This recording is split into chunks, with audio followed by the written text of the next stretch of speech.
Hi there and welcome to the Dawn Show. Dawn Stensland-Menti here. We're talking about the good, the bad, and the ugly of mommy blogging. It has been hot over the past few years, and my guest, who you're going to love, is a mommy blogger. Amanda D is founder and creator of Modgeblog.com. Welcome, Amanda. Thank you. I'm so excited to be here. And we're going to meet your husband and your beautiful children, okay. your little boy and your baby. But first of all, what is Modgeblog? What does that stand for? Because people call you're known as Modge. Yeah, I am. The blog started as Martinis or Diaper Genies, which eventually I had kids. It went down the Diaper Genies path, so now I am Modge, and that's what I'm called, and that's what the blog is called. Now, what was it like for you to go from that? Because you and your husband, Brett, in other words, you were together 10 years, and you had this great, what do they call it, DINK, dual income, no kids, and you can do whatever you want and travel and have the martinis. And so you guys first probably experienced the couples having the kids and like, oh, they're talking about their baby again. Ugh, they're, right? Yeah, a little bit of that, and it was, do I give up this life? It's so nice, I can go shopping and I can go on vacations, and we would come home and have martinis after work and drink wine, and I mean, I haven't done that in ages, but yeah, to make that decision, to make the leap was a big deal for me. And I am very analytical, and I'm very, do I do this? Do I make this decision? What do I do? I need to ask the world. And that's how the blog started, because I wanted to know from everybody else, should I do this or should I not? Should I keep living my life with the martinis and my husband and keep having fun? And so obviously the vote was, hey, you got to go for it. Yeah, it kind of was, and we got to that point where we moved out of the city. We used to live in Philadelphia, and we bought a house. We moved to the suburbs, and we were like, okay. The whole white picket fence thing. Yeah, we went down that path, and here we are, diaper genies and all.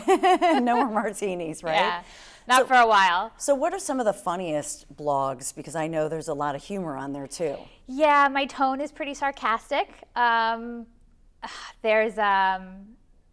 I do talk about a lot of things with kids around diapers, poop, pee, all that kind of stuff. People tend That's your world.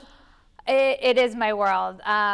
Yesterday we were in the car for 6 hours, and my son says, I don't have to go to the potty, I don't have to go to the potty. We're on the Tappan Zee Bridge, and he has to go to the potty. And we end up in a parking garage with the potty on the ground. He's doing it. We're so proud of him. He's all done. We pull up his pants to get back in the car. Accident. So it's that kind of stuff that we talk about now. Yeah. Yeah. It's a lot different than the martinis. That's for sure. It's funny that, were you surprised at, because you're out there. I mean, you and your husband, even now you get recognized. Yeah. So you've created this whole community, and that's really what the internet is. It's a social community. So now you have a following who were single people, right? And then you all had babies together in your community. Yeah. But who was critical? And what are some of the criticisms about, oh, you're mommy blogging? What is that? Well, not everyone had babies with me. So a lot of the people when we started are still drinking the martinis. And I get emails every now and then that says, oh, we miss the old Modge. We miss the martini side. When are you going to go back to that? And 20 years. Right. I have kids. My life's a lot different now. So I do get some criticism on that end. I'm very blunt and I'm very honest in my blog. And I talk about some of the not so fun things about being a mom. And that's what people love, but sometimes that's what people don't love as well. Because, a lot of people are used to, oh, being a mom is the best thing ever. And sometimes it's not. So you do get criticism for that as well. But I think that's why people do love these blogs, because you're told through the movies and through the media in particular that, oh, this is just, life is a bowl of cherries, and you're going to get the house in King of Prussia and the white picket fence, and it's all going to be fabulous. And then you have this bundle of joy that's a bundle of poop and pee and everything else, and you're not sleeping and you're exhausted and you're not having date nights anymore. And there's a reality to it. Yeah, there is, and it's been hard. I mean, I especially have had kids with allergies, who couldn't breastfeed well, who were sick, who had eczema, who weren't sleeping. Everyone has their own challenges being a mom, but I was very honest, and I always am honest. That's the one thing that I try and stay true to on the blog, is being completely honest, because I think people appreciate that. You feel like you're not the only one out there with a kid who's driving you up the wall. You want to go hide in the closet and have a glass of wine. Yeah, because it's socially unacceptable to say Right. that, because we're all Yeah. supposed to go, oh, that's great, it's all good. And so here you are, you're that friend, you're that girlfriend and maybe the internet, the blog allows the honesty. It does a little bit, and on the other side as well, it can allow for more honesty from the readers. So they may leave a comment to me. Slam you a little bit? Yeah, because they're hiding a little bit behind the computer, which, I understand. When you put yourself out there, you have to accept criticism. That's what it's all about. I have to get a little bit of a thicker skin still. It's still a little harder for me. What was the hardest one recently, or just that you think of? Because you never forget the negative comments. I know. What was a hurtful one?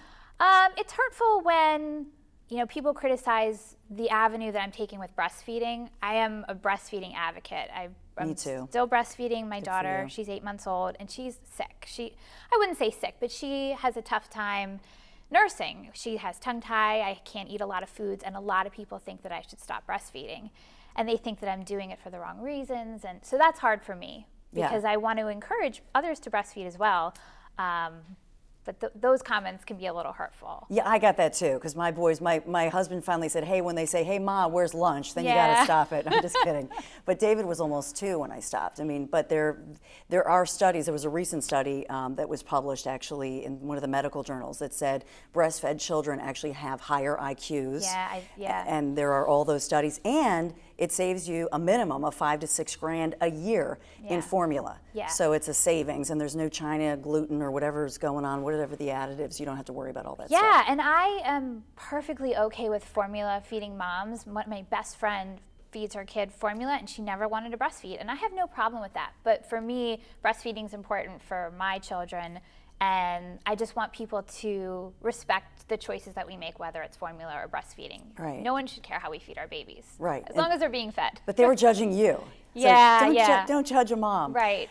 And before we go, I just want to show you a picture, and we'll talk about it. This was Okay. off of Etsy, and it's Okay. creating quite a controversy. Sure. It's tots in tattoos. Okay. And if we have this photograph, so this is actually a shirt that's out there that a lot of people say, what? They look like real tattoos. Yeah, they do. So when the Dawn Show continues, we're going to take your calls if you want to call in, if you have any questions for Amanda, or what do you think about making it look like your toddler has tattoos? Be right back.